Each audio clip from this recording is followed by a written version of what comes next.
Здравейте, аз съм Иван и днеска съм с Васко. Да, ние значовците ще играем. Ние сме знака. И двамата сме знака. Да. О, да. Исках да убия Васко, но направихме го тук без PvP. Защо не мога да го убия? И сега имам нов микрофон и би трябвало да ме чувате много по-добре. А пък странното е, че тъкмо като си купих моя микрофон на Васко, му се развали неговия микрофон. Това е малко странно. Васко щупих. Нещо гонца. Така, кой ще правим днеска, Васко? Да, не може да говори. Това е... Да.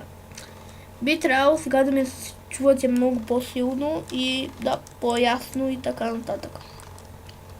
Тайното легло ще е тук, махнахме само кактусите. Нищо не съм променял, освен едно голямо нещо. Ей това.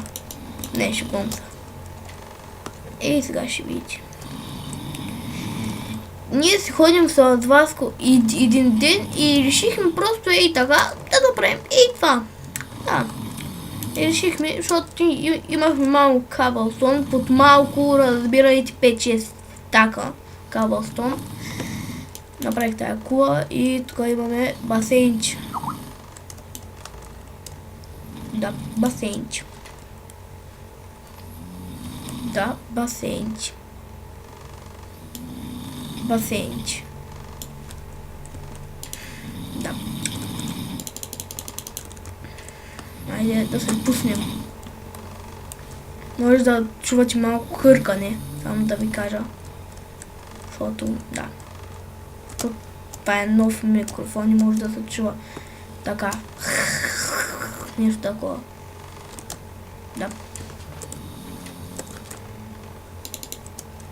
Васко, ела при мен. Ела да те убия. Нещо конца. Горе-долу това е... Чакайте, опа. Горе-долу това е всичко ново. Тук. Да. Това е кулата. И да, имам нова къща.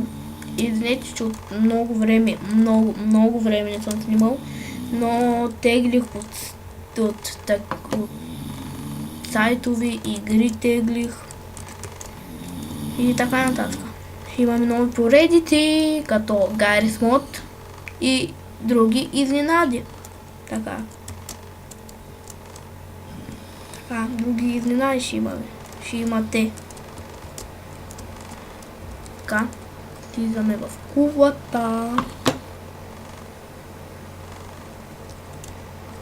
Не е много хубава, но за 10 минути това успях да направя. Но има яко стълбище. Това е кулата горе-долу. Да. Ще има нови поредици на игри. Мисля, хора, аз мисля да продължат в стълбищите надолу и да има нещо като мазе на кулата, нещо такова тук, ама не трябва още кабелстон. Защото, да. Така, ето го и Васко. Чакайте малко.